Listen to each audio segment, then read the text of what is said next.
Dear students, स्वागत है आप सभी का हमारे यूट्यूब चैनल पे।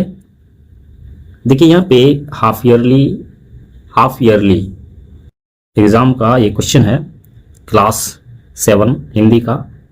देखिए क्वेश्चन का मैं वीडियो ऑलरेडी बना चुका हूँ, लेकिन आप लोगों को तैयारी किस प्रकार से करनी है इस बात को समझना होगा। क्वेश्चन इसी तरह के आएंगे, यही क्वेश्चन नहीं आएंगे। ठीक है, देखिए यहाँ पे हिंदी का ये रचनात्मक कार्य में आपको 15 नंबर का ये क्वेश्चन मिलेगा, जिसमें एक आपको निबंध लिखने के लिए आता है और निबंध यहाँ पे 4 ऑप्शंस दिए गए हैं। निबंध के 4 ऑप्शंस दिए गए हैं। ग्रीष्म अवकाश का महत्व, देखिए यहाँ पे एक जो ऋतुएं होती है, जो सीजन होता है, उससे रिलेटेड एक डाला गया है। और यहाँ विज्ञान से लाभ हानि इस तरह का एक डाला गया है। और राष्ट्रीय जो पर्व होता है, नेशनल फेस्टिवल जो होता है, उसमें से कोई एक डाला गया।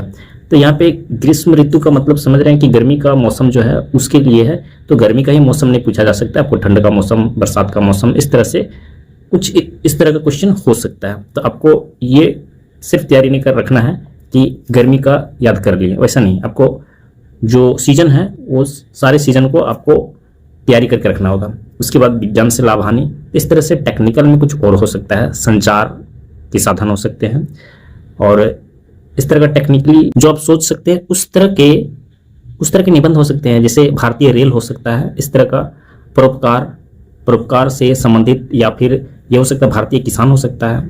इस तरह के निबंध आपको दिए जा सकते हैं। स्वतंत्रता दिवस, गणतंत्र दिवस, महात्मा गांधी, इस तरह के कोई जो आज़ादी से रिलेटेड हो, इस तरह का क्वेश्चन यहाँ पे विषय दिया जा सकता है, जिस पे आपको निबंध लिखने के लिए कहा जा सकता है। क्वेश्चन नंबर 2 आपको यहाँ पे क्लियर नहीं दिख रहा होगा, क्योंकि वीडियो बन रहा है, क्लियर नहीं दिख रहा होगा। तो इसका ओरिजिनल वीडियो है, मैं आपको इस डिस्क्रिप्शन बॉक्स में डाल दूंगा, तो आप वहाँ से ओरिजिनल देख सकते हैं। किस तरह से तैयारी किया जाना चाहिए। यहाँ शुल्क देने में असमर्थ, शुल्क माफी जो है उससे संबंधित जो है प्रधानाध्यापक के पास आवेदन पत्र आपको आएगा, तो यहाँ शुल्क माफ करने के लिए है। हो सकता है कि छात्रवृत्ति प्राप्त करने के लिए आपको दे दिया जाए। इस तरह के कुछ भी सब्जेक्ट, उसमें दूसरा कोई कारण दिया जा सकता है, लेकिन आपको क्या है, उसमें आपको आवेदन पत्र लिखने के लिए जरूर आएगा इस तरह से, या फिर पुस्तक मंगाने के लिए किसी कंपनी से जो दिया गया होगा आपकी बुक में, उस तरह का दिया जा सकता है। तो इसकी तैयारी आप लोग रखेंगे। आगे यहाँ पे व्याकरणिक कार्य, तो हिंदी व्याकरण से आपको क्वेश्चन पूछे जाएंगे। क वर्ण का उच्चारण स्थान लिखें। क वर्ण, क जो है वो उसका उच्चारण स्थान क्या होता है, तो क जो होता है वो कंठ से होता है। क वर्ग जो होता है वो कंठ से होता है। इसके बारे में मैं बतलाया नहीं आप लोगों को, तो इसमें एक ट्रिक होता है जिसको आप आसानी से याद कर सकते हैं। इसको क हो गया। छ जो होता है, चवर्ग जो होता है वो च मतलब चालू बोल सकते हैं, या तालू से होता है ना, वो तालू से होता है, तो चालू याद रखेंगे तो आपको तालू आ जाएगा। उसके बाद टवर्ग जो होता है, टवर्ग के लिए लास्ट में जो न होता है उसको मूर्धन्य पढ़ते हैं, तो मूर्धा होता है वो, मूर्धा। उसके बाद होता है दंत होता है, उसके बाद ओष्ठ होता है। इस तरह से और कुछ चीज़ें याद करना पड़ता है। भाषा शब्द संस्कृत के किस धातु से बना हुआ है, तो ये क्वेश्चन आपको मोटी जो व्याकरण वाली बुक है उससे आपको मिल जाएगा। उसके बाद न जो है टवर्ग हो गया। किस वर्ग का पंचमा अक्षर है, तो ये जो ठ में आता है तो टवर्ग हो गया। टवर्ग का पंचमा अक्षर है। चेतक किस तरह की संज्ञा का उदाहरण है, तो चेतक जातिवाचक संज्ञा के उदाहरण नहीं है, एक्चुअली यहाँ पे स्टूडेंट द्वारा गलती लिखा गया। चेतक से हम जानते हैं कि महाराणा प्रताप का घोड़ा जो सिंगल पीस था, और सिंगल चीजें जो होती है वो व्यक्तिवाचक संज्ञा में आता है। थोड़ा सा जो है इन चीजों को आपको ध्यान में रखना होगा। वर्ण से आपको जरूर आएगा, वर्ण से आएगा, और ये भी वर्ण का ही है, तो ये वर्ण से संबंधित क्वेश्चन आएगा। और संज्ञा से भी रिलेटेड क्वेश्चन आपको आएगा, संज्ञा और सर्वनाम से। देखिए यहाँ संज्ञा सर्वनाम से दिया हुआ है, वह खेल रहा है, मैं वह किस सर्वनाम का उदाहरण है, तो पुरुषवाचक सर्वनाम जो होता है उससे है। उज्ज्वल यहाँ पे आपको शुद्ध करने के लिए आएगा। इस तरह का दिया जा सकता है या नहीं भी दिया जा सकता है, फिर भी आप तैयारी रखेंगे। उज्ज्वल जो है यहाँ गलत लिखा गया है, इसको सही करना है। उसके बाद तत्सम के बिगड़े रूप को क्या कहते हैं, तत्सम के बिगड़े रूप, तद्भव, तत्सम, तद्भव, देशज, विदेशज जो है ये शब्द के भेद हैं, इसको आपको पढ़ लेना है। शब्द के भेद आपको उससे संबंधित जरूर कुछ ना कुछ पूछा जाएगा। यहाँ पे देखिए निश्चित परिमाण वाचक विशेषण की परिभाषा उदाहरण सहित लिखें, मतलब निश्चित परिमाण वाचक किसे कहते हैं उसको परिभाषा लिखना है और उसको उदाहरण भी देना है।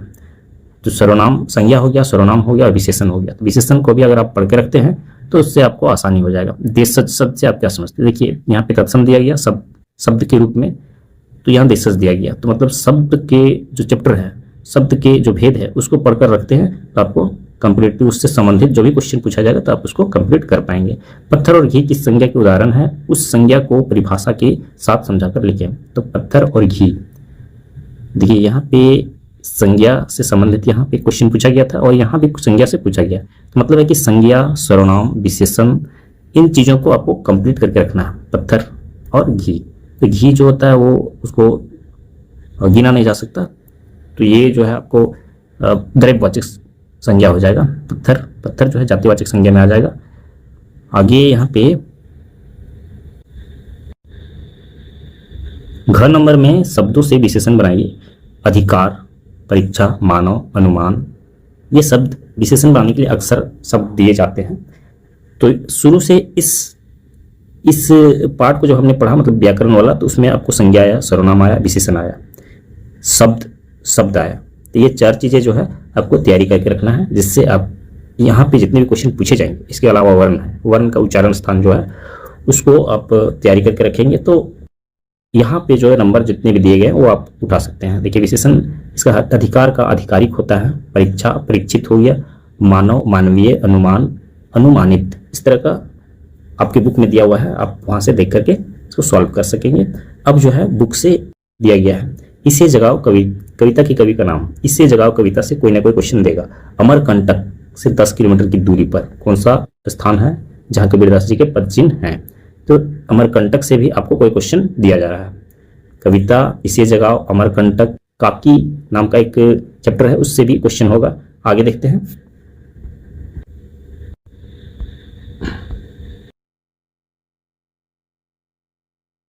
देखिए क्लियरिटी आपको दिख नहीं रहा होगा, लेकिन फिर भी आप देख पा रहे होंगे। आप ओरिजिनल जो वीडियो है उसमें आप देख सकते हैं, उसका लिंक मैं इसके डिस्क्रिप्शन बॉक्स में दे दूंगा। जलियांवाला बाग में कितने निहत्थे लोगों पर गोलियां चलवा दी। जलियांवाला बाग एक स्वतंत्रता संग्राम से संबंधित एक चैप्टर है, उसका आपको कोई क्वेश्चन दिया जाएगा। प्रार्थना कविता में कवि किस प्रकार का प्रकाश बनने की कामना करता है, तो ये फर्स्ट चैप्टर है, तो इससे आपको तो मिलेगा ही। देखिए अब लॉन्ग क्वेश्चन यहाँ दिया हुआ है, श्यामू का चेहरा अचानक क्यों खिल उठा, तो काकी चैप्टर से दिया हुआ है, उसको भी आपको कंप्लीट कर लेना है। अमरकंटक के निवासियों का मुख्य कार्य और रहन सहन का संक्षिप्त परिचय प्रस्तुत करें। अमरकंटक की यात्रा जो चैप्टर दिया हुआ है उसको आपको कंप्लीट करना है।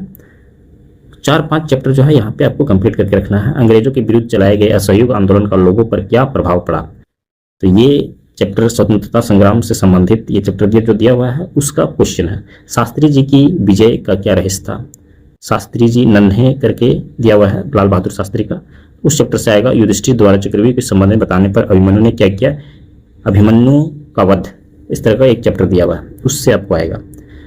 प्रार्थना कविता, काकी और नन्हे, मतलब 5 से 6 चैप्टर जो यहाँ पे रिलेटेड क्वेश्चन है उन चैप्टरों को आपको तैयार करके रखना है। आगे क्वेश्चन नंबर 7 जिसमें लॉन्ग क्वेश्चन दिए हुए हैं, इसको जो है आपको एक्सप्लेन करना है। बैगा आदिवासी जातियों के बारे में आप क्या जानते हैं, अपने विचार प्रस्तुत करें। तो ये अमरकंटक चैप्टर से दिया गया है। स्वतंत्रता संग्राम में नेताजी सुभाष चंद्र बोस के योगदान का उल्लेख करें, ये आपको स्वतंत्रता संग्राम चैप्टर जो है उससे दिया गया है। चक्रव्यूह भेदन के क्रम में अभिमन्यु की वीरता का वर्णन करें, तो वर्णन करने में आपको जितना आप याद कर सकते हैं वो करना है, और एक स्टोरी के रूप में जो है अभिमन्यु के बारे में को कुछ खुद से भी उसमें ऐड कर सकते हैं।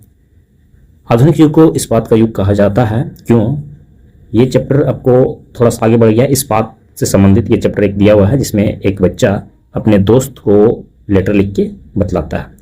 लाल बहादुर शास्त्री किन परिस्थितियों में देश के प्रधानमंत्री बने, लाल बहादुर शास्त्री चैप्टर ही है, और ना आपको तैयारी करना है ये पता चल रहा है। उसके अलावा जो है आपका सिलेबस में जो दिया गया है उस पर भी आपको ध्यान रखना है।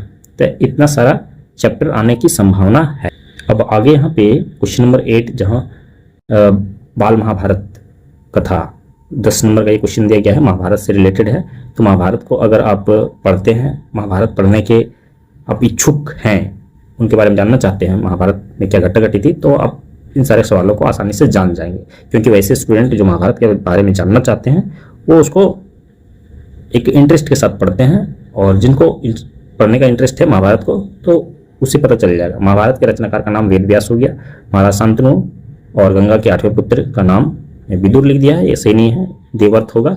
श्री कृष्ण किस वंश में जन्म लिए थे? तो यदु वंश होगा। यहाँ पे यशु लिख दिया, यदु वंश। निम्नलिखित प्रश्न के उत्तर दें। देखिए यहाँ पे थोड़ा सा लॉन्ग क्वेश्चन है, इसको कुंती के बारे में संक्षेप में परिचय प्रस्तुत करें। तो पांचों पांडवों के माता थी। आचार्य द्रोण कौन थे? राजकुमार द्रुपद ने द्रोण से क्या कहा था? तो आप लोगों ने पढ़े होंगे तो आपको पता होगा, आचार्य द्रोण कौरव और पांडवों के गुरु थे। निम्नलिखित प्रश्न के उत्तर विस्तार से दें। तो इसमें से सिर्फ आपको एक क्वेश्चन का आंसर देना है। लाख पांडव लाख के महल से किस प्रकार बचकर निकले समझा कर लिखें, और या फिर कर्ण का जीवन प्रस्तुत करें। इस तरह किसी एक कैरेक्टर को आपको, जैसे हो सकता है भीष्म पितामह कैरेक्टर के बारे में आपको जीवन परिचय प्रस्तुत करने के लिए दिया जा सकता है, या दुर्योधन के बारे में दिया जा सकता है, या अर्जुन के बारे में दिया जा सकता है, या स्वयं श्री कृष्ण के बारे में भी दिया जा सकता है। तो इस तरह से आपको तैयारी रखना होगा। इस तरह से आपको देखना होगा कि कितने चैप्टर से लिया गया है, और आपको उतना तैयारी करना होगा ताकि आप अच्छे से एग्जाम दे पाएं और अच्छा मार्क्स उठा पाएं। नेक्स्ट वीडियो में फिर से मिलेंगे, तब तक के लिए जय हिंद, गुड बाय।